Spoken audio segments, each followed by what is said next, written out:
Oke, saya contohin. Sekarang ada KPI nih. Misal sebuah perusahaan nggak pakai KPI. Nggak ada tolak ukur di mana kita tahu apa sih yang kurang dalam strategi bisnis kita. Satu.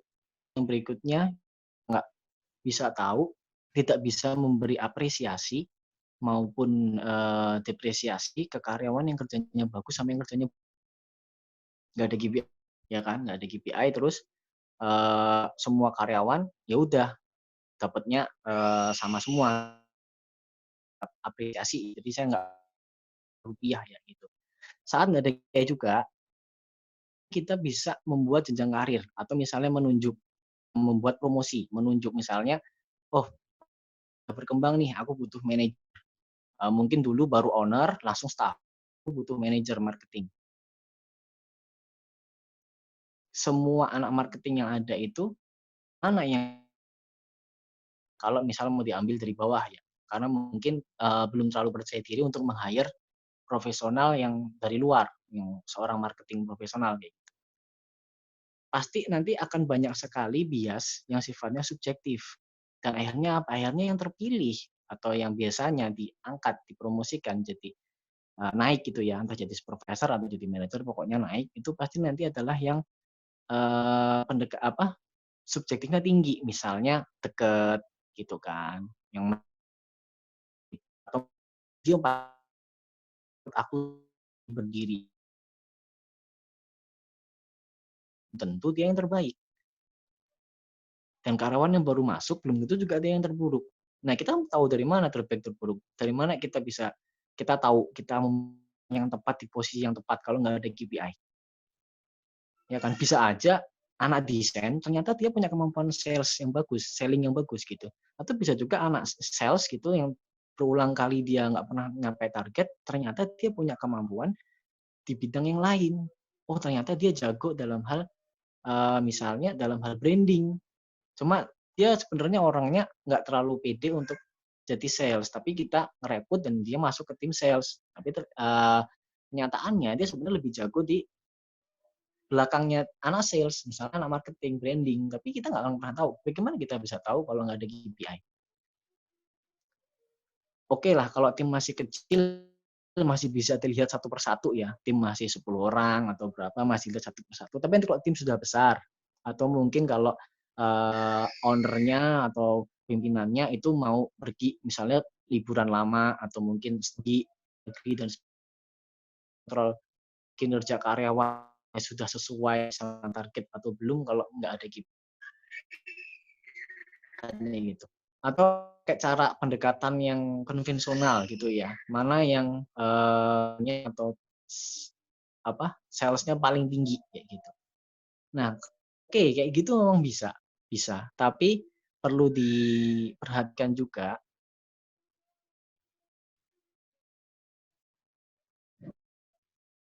perlu diperhatikan juga data staff senior gitu. Staff senior harusnya tinggi. Kenapa? Karena dia bawa data-data konsumen yang memang udah besar-besar lama. Sedangkan staff yang baru masuk dia dapat konsumen yang mungkin baru atau mungkin yang ya itu kan. Kenapa? Karena nggak ada KPI. Tapi kalau ada KPI semua bisa diatur, bisa dilihat bulannya atau per minggunya, per week. Kalau laporan KPI-nya per week, weekly gitu ya. Itu lebih lagi gitu. Jadi kita bisa mengevaluasi gitu loh. Kenapa si A itu nilainya selalu tinggi, pendapatannya dia selalu tinggi, sedangkan si B ternyata masalah pembagian data data konsumennya. Udah karyawan senior dapat konsumennya yang mudah, bakal mencapai tinggi. Udah anak baru dikasih konsumen yang sulit-sulit, tentu aja dia KPI-nya rendah. Nah, kalau nggak ada KPI, hal-hal seperti itu kan sangat sulit untuk dilihat secara objektif ya. Secara sah-sah aja gitu, pimpinan atau owner merasa si A bagus, si B bagus, C biasa aja, si sah-sah aja. Tapi tentu aja kalau kita mau perusahaan besar, mau berakselerasi, nggak mungkin kan kita akan selalu menilai semuanya positif. Kayak gitu. Ini tuh pertanyaan lain ya. Ada pertanyaan lain tuh Mas? Ini. Bentar. Saya masih lanjut di Mas Dovi ya, karena ini ada pertanyaan lanjut. Referensi pembuatan ya, Mas. Referensi pembuatan KPI. Kalau mau kita bahas referensi itu referensi literatur, itu banyak sekali buku-buku yang menjelaskan tentang KPI, atau di Google juga bisa itu cari contoh-contoh KPI sales, KPI marketing, atau download aja atau searching aja kamus kompetensi kayak gitu. Itu isinya KPI. Tapi ingat, kalau kita baca buku, kalau kita hasil Google, kan memang secara bisnis dan secara strategi dan tujuan perusahaan itu sudah pas. Jadi jangan sampai cuma asal comot aja. Itu sering banget saya temuin perusahaan-perusahaan yang KPI-nya itu asal comot di Google. Ya jauh lebih baik daripada nggak ada KPI, tapi masalahnya adalah udah ada KPI, tapi sebenarnya KPI itu nggak kontributif. Nah, jadi skor KPI anak-anaknya bagus, skor KPI IT-nya bagus, rata-rata di atas 80, tapi ownernya ngerasa perusahaan ini nggak maju, omset segitu-gitu aja. Kenapa ya? Memang karena KPI kontributif. Jadi jenis perusahaan yang sama pun sama kayak tadi perusahaan cat, mungkin strateginya berbeda. Ada perusahaan cat yang dia jualan produk-produk yang menyasar ke toko-toko bangunan. Ada juga perusahaan cat yang menyasar ke industri-industri langsung, industri furniture mungkin, industri mebel kayak gitu kan. Ada juga perusahaan yang menyasar dua-duanya. Ada juga perusahaan yang dia menyasarnya ke untuk langsung dipakai di end user kayak gitu. Jadi beda-beda walaupun sama-sama perusahaan cat gitu aja. Dan itu masih banyak. Jadi kalau mau ambil referensi, yang paling tepat adalah ya baca buku, googling boleh, tapi pastikan itu sudah sesuai sama breakdown dari strategi bisnismu, visi misi bisnismu, bener-bener dipastiin dulu kayak gitu. Jadi jangan asal ngambil kamus kompetensi gitu. Ya mungkin itu Mas Dovi, nanti boleh tanya lagi kalau masih kurang jelas. Oke, dan gitu ya Mas Dufi ya, gantian nih dari Mbak Imanda karena untuk mendorong Oke Mbak Imanda, untuk mendorong kayak dia itu bisa menambah semangat bekerja seperti apa? Itu yang paling mudah ini untuk dipenuhi dulu kebutuhan. Kita sebagai pemberi kerja harus memastikan semua orang yang di perusahaan itu kebutuhan dasarnya terpenuhi. Itu dulu dasar ya, kebutuhan dasar. Kalau misalnya kita bicara di sini adalah kebutuhan dasar secara aktif, tentu aja pemerintah sudah menciptakan sistem itu yang misalnya banyak teman-teman tahu kayak OMK gitu ya.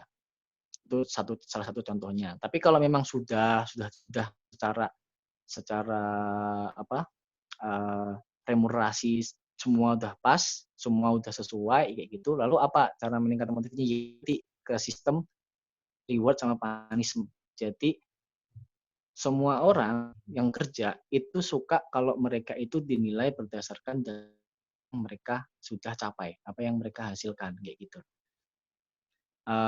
Jangan sampai orang-orang itu bekerja kayak teman-teman yang pegawai nunggu sore, mau kerja bagus, kerja nggak bagus, pangkat pasti naik, golongan naik, cuma tinggal nunggu tahunnya aja, nunggu waktunya aja kayak gitu. Sehingga pas orang-orang akhirnya jadi males, dimotivasi. Kalau kita datang ke kantor dinas kayak gitu, kalau udah menjelang jam 3, pelayanannya udah jelek kayak gitu loh.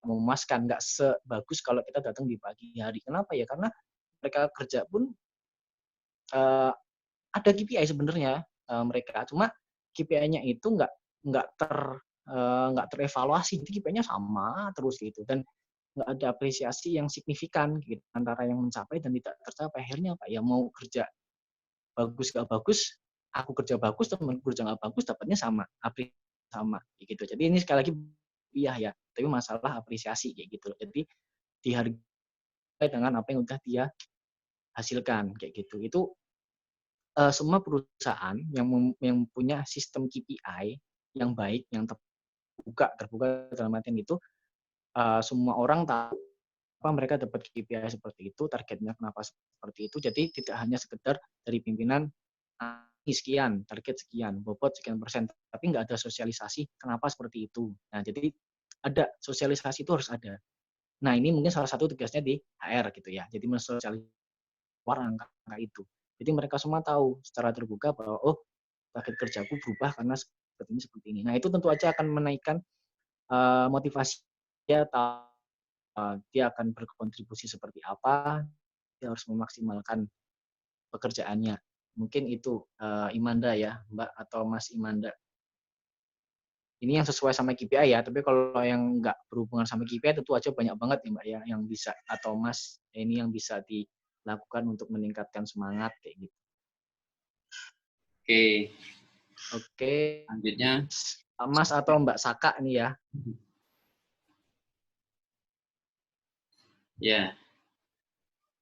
Lebih bagus mana KPI banyak atau KPI sedikit untuk setiap departemen? Atau ada nggak parameter kita sudah sesuai jumlah pemuatan dan target perusahaan yang sesuai itu seperti apa? Oke. Sekali lagi indikator KPI ya, KPI itu indikator kan gitu. Indikator penilaian kinerja, performa kinerja itu bukan dari banyak atau sedikit.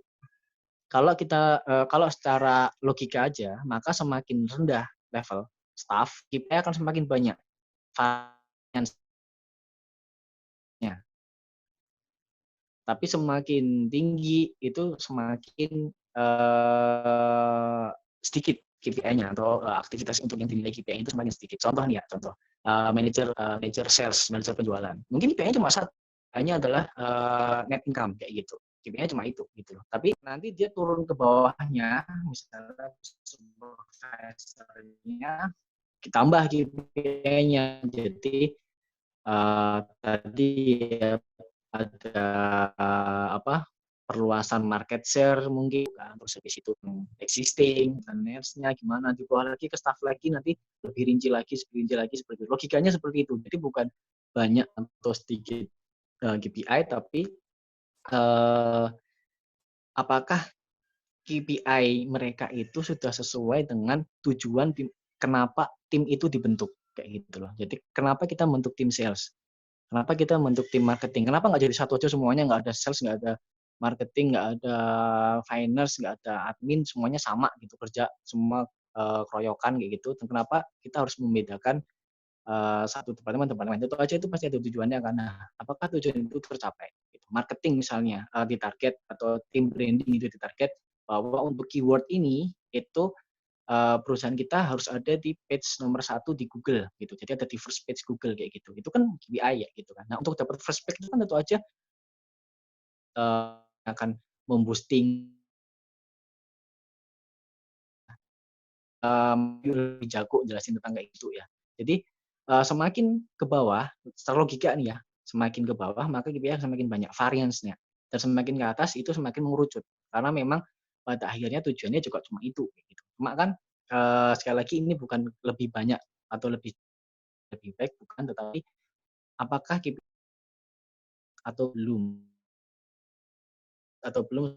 kenapa tim ini terbentuk. Um, lanjutannya tadi parameter KPI sudah sesuai jumlah pembuatan dan salah satunya KPI timnya itu sudah di atas, sudah secara rata-rata ya, misalnya sudah di atas 80 semua, tidak ada peningkatan omset misalnya, yang paling gampang dilihat ya peningkatan omset atau peningkatan kayak gitu di tim marketing misalnya atau di tim branding kayak gitu. Tapi KPI-nya tercapai semua, berarti apa? Berarti itu adalah tanda bahwa tidak kontributif, harus dievaluasi.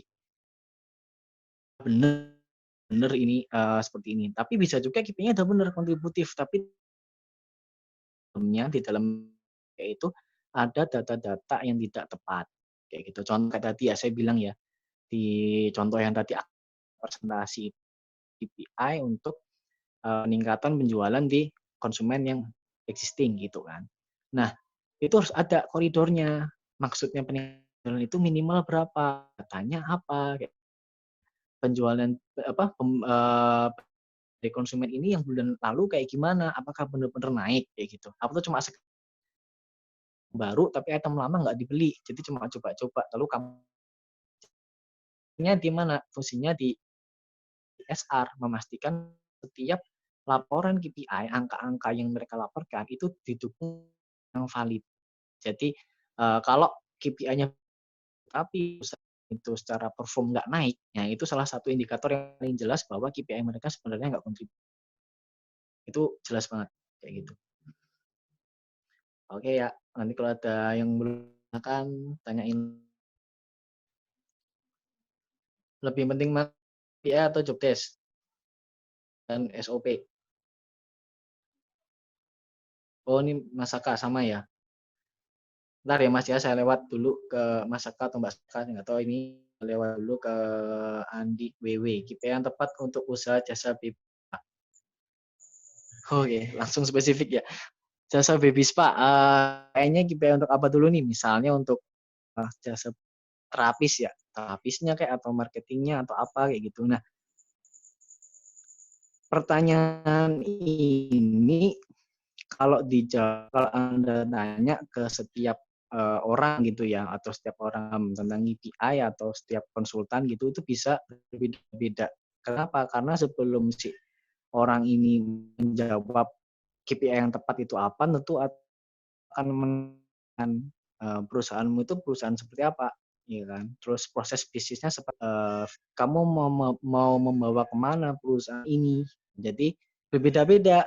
Contoh misalnya itu jasa baby spa tapi pinginnya mainnya atau di lokal-lokal aja lah, misal di Jogja aja. Terus yang satunya dia pingin ada kompetitornya sama-sama jasa baby spa itu pengen jadi misalnya perusahaan jadi nomor satu Jawa kayak gitu. Tentu aja itu nanti bisa beda. Bisa bedanya gimana? Pasti yang satu KPI untuk perluasan market di luar tempat awal mereka misalnya di sama-sama di Jogja gitu ya. Ada KPI untuk market di Jogja untuk marketingnya mungkin atau untuk manajer development-nya, sedangkan yang nggak ada kan kayak gitu. Jadi pertanyaan ini itu masih ibaratnya masih terlalu umum dan kalau dijawab KPI-nya ini pun itu juga belum benar. Karena apa? Karena saya juga belum tahu proses bisnis Anda di jasa baby spa ini seperti apa. Tujuannya mau dibawa kemana dan sebagainya.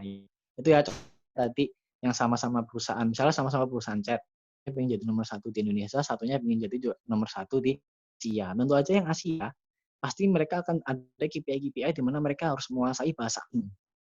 Bahkan yang di Indonesia nggak perlu, kan kita cuma di Indonesia aja. Kita ya kalaupun itu pasti buyer dari konsumen kita, bukan langsung ke kita gitu. Sedangkan yang satunya kalau dia pengennya satu se-Asia tentu aja dia harus mempersiapkan sales-nya adalah orang-orang yang bisa minimal berbahasa Inggris kayak gitu kan. Jadi ke situ larinya. Jadi satu perusahaan yang jenis pun bisa berbeda tergantung bagaimana cara menerjemahkan visi misinya, menerjemahkan rencana strategisnya, menerjemahkan mungkin sampai ke values, bahkan ada yang sampai misalnya kayak Gojek. Kayak Gojek itu kan sebelum orang-orang work from home itu udah banyak posisi di Gojek itu yang work from home gitu kan. Tapi situasi masih normal aja udah pada kerja dari rumah gitu.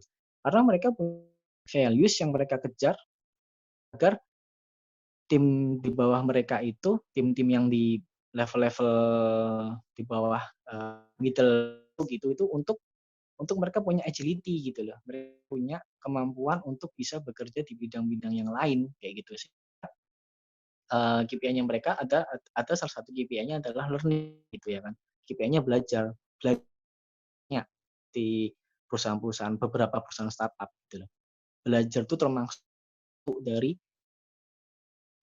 pekerjaan, salah satu termasuk dari kerja. Apa orang-orangnya itu orang-orang yang fleksibel, orang-orang yang agile kayak gitu ya kan, orang-orang yang bisa ditempatkan dimanapun. Karena apa? Karena mungkin ya startup itu kan banyak ya, dari jasa ojol bisa sampai ke delivery makanan, bisa sampai ke bersih rumah, bisa sampai ke pembayaran elektronik. Nah, itu kan tentu aja pergerakan karyawannya tinggi, sehingga mereka pun harus memastikan semua KPI yang dimiliki masing-masing karyawannya itu mendukung terhadap rencana strategis mereka. Udah dipersiapin dari sekarang gitu. Orangnya harus baca. Oh ya, saya punya contoh perusahaan di KM9, itu ada perusahaan media gitu. Ini unik ya, ini unik tapi bagus. Salah satu KPI mereka adalah mereka harus nge-review buku. Review buku untuk manajer salah 4, untuk supervisor itu 2 atau staff itu 1. Tugasnya nge-review buku kayak gitu. Terus saya tanya kan ke owner-nya kenapa ada KPI untuk nge-review buku ya, saya bilang gitu. Ya itu jelas dia bilang bahwa saya ingin punya tim yang mereka itu wawasannya luas. Saya pengen punya tim yang luas. Kenapa? Karena pengembangan perusahaan ini nanti akan seperti ini. Buku yang mereka review dulu, review buku terus review novel gitu enggak. Jadi udah ada list buku yang harus mereka review. Mereka minimal sudah baca dulu sebelum nanti saya kasih ilmunya. Nah, itu kan rencana strategi ya. Kan lucu mungkin bagi beberapa orang, beberapa perusahaan mungkin ya ada orang baca buku, review buku itu dihitung sebagai sebuah pekerjaan, bahkan dinilai sebagai KPI. Gitu. Kembali lagi ya, tergantung ke strategimu apa. Strategi kalian sebagai pemilik perusahaan atau mungkin di total gitu strategi kalian kemana, visi kalian apa sih, misi kalian apa, rencana strategis kalian tuh apa gitu. Breakdown juga detailnya gitu. Dari situ nanti akan muncul pertanyaan yang dimana pertanyaan akan kalian bisa jadiin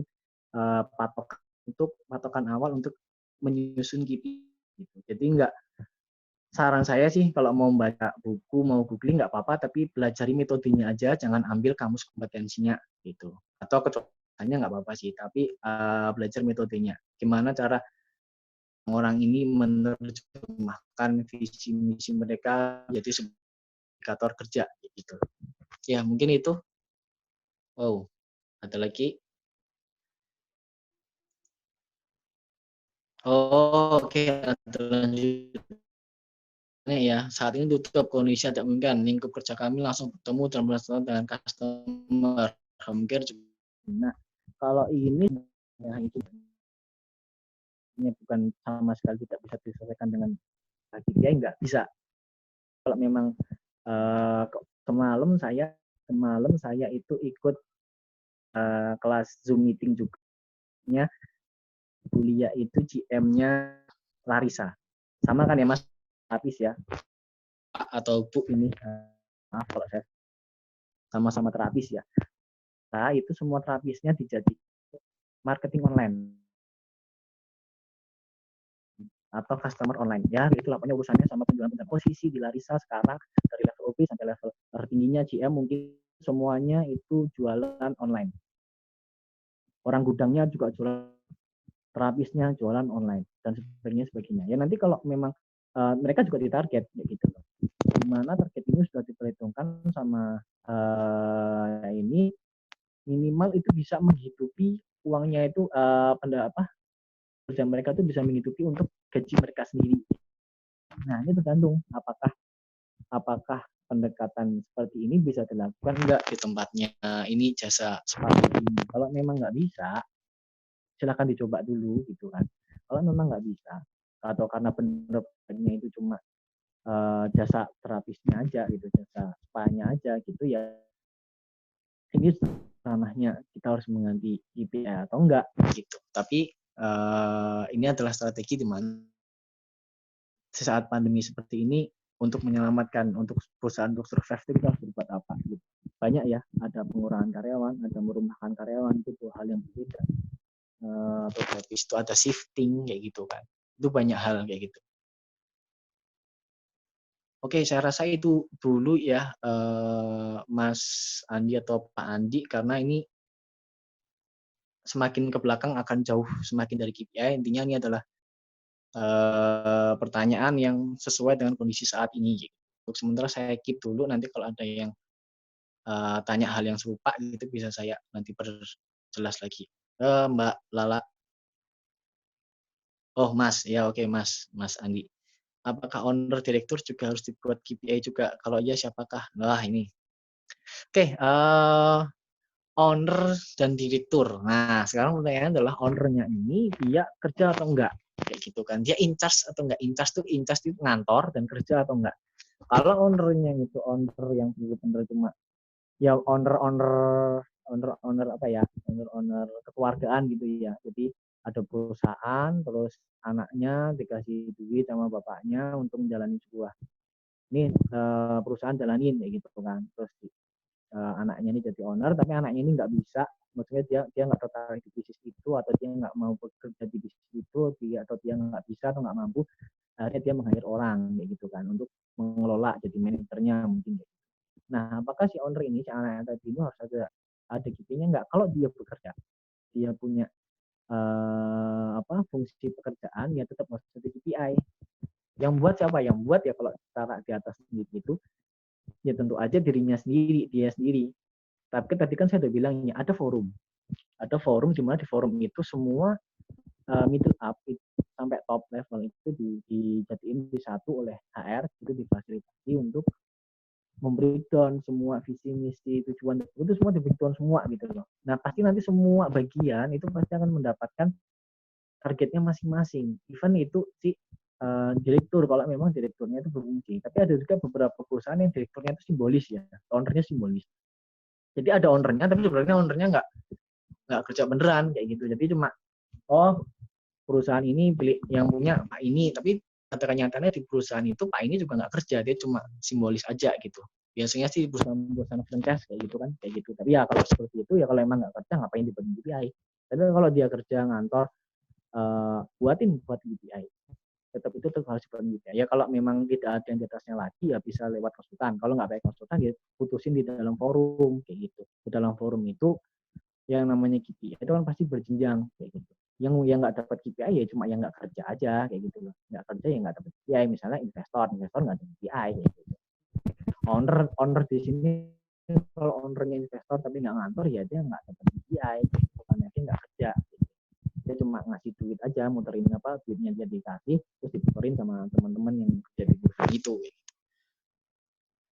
Nah, KPI dievaluasi itu lebih sering lebih baik. Jadi misalnya kalau bisa mingguan evaluasi mingguan.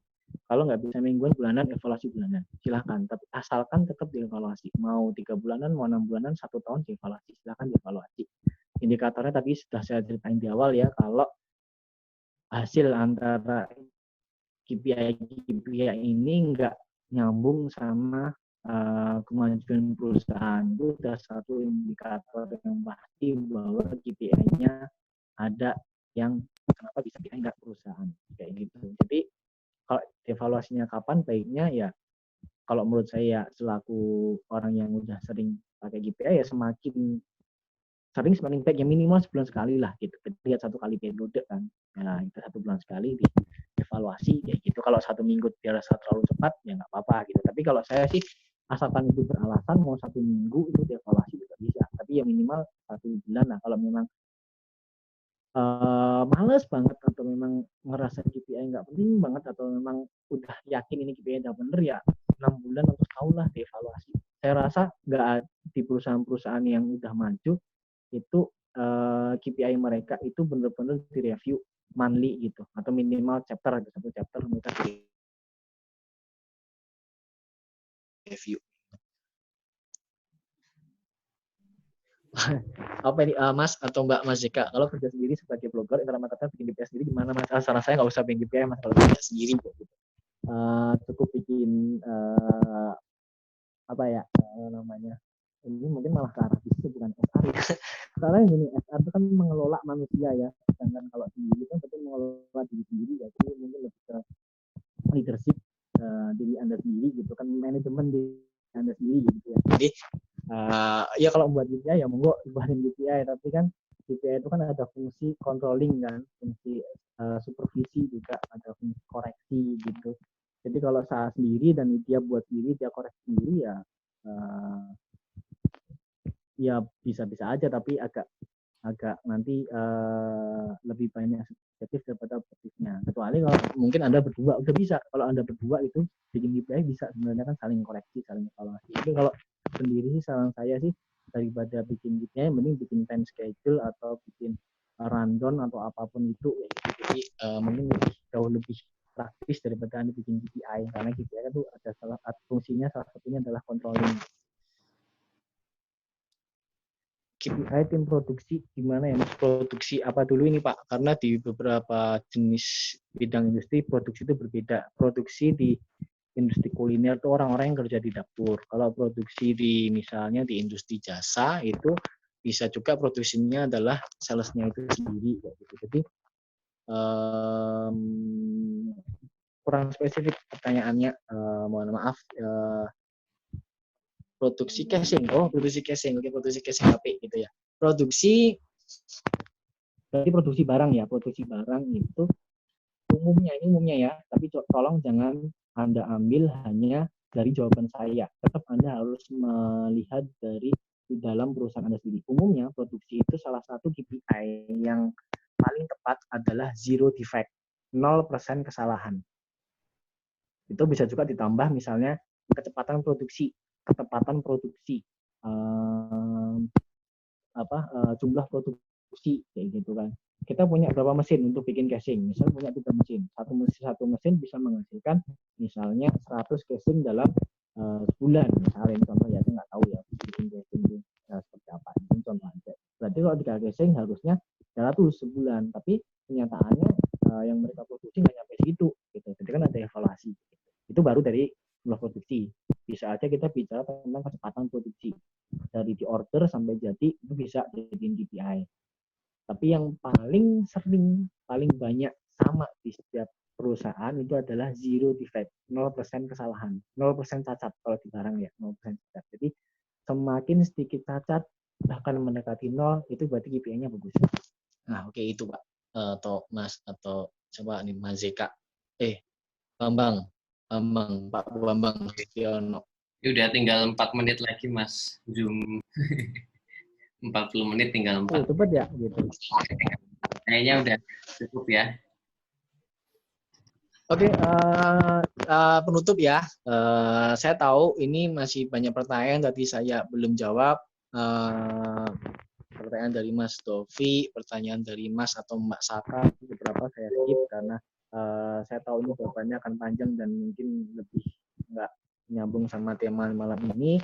Silakan nanti kalau misalnya Bayu bikin kelas lagi, entah itu keluar program atau apapun, silakan nanti pertanyaan itu disimpan, ditanyakan ulang. Kalau memang nanti tidak ada kelas lagi atau seperti apa, itu boleh silakan tanyakan lewat Instagram saya ya, kelas berkah, gampang kan, kelas berkah sama @kelas berkah gitu, silakan tanya apapun di situ. Kalau saya lupa pasti saya jawab gitu. @kelas berkah ya. Instagram. Iya, @kelas berkah. Disambung. Ya, kelas. Nggak follow nggak apa-apa, nggak wajib ya. Cuma kalau mau tanya silakan mention ke situ aja kayak gitu. Siap, mantap. Oke, waktunya tinggal 3 menit lagi. Jadi sekali lagi ini memang di luar rencana ya. Tadi kan rencananya pakai YouTube atau grup. Tadi ada kendala di koneksi, jadi pindah ke Zoom. Tapi nggak apa-apa, nanti insya Allah kita bikin lagi ya tema yang kayak gini, KPI dan teman-temannya. Nanti makanya stay tune terus di channel Telegramnya Creatify atau di grup Facebooknya Creatify dan YouTube-nya Creatify. Nanti insya Allah saya akan arrange lagi untuk webinar yang kayak gini, biar lebih marem, lebih puas lagi. Dan makasih Mas Ibe waktunya, sharingnya. Yo, sama-sama. Semoga. Maaf ya, gagal di YouTube gara-gara koneksi tempat saya nggak bagus.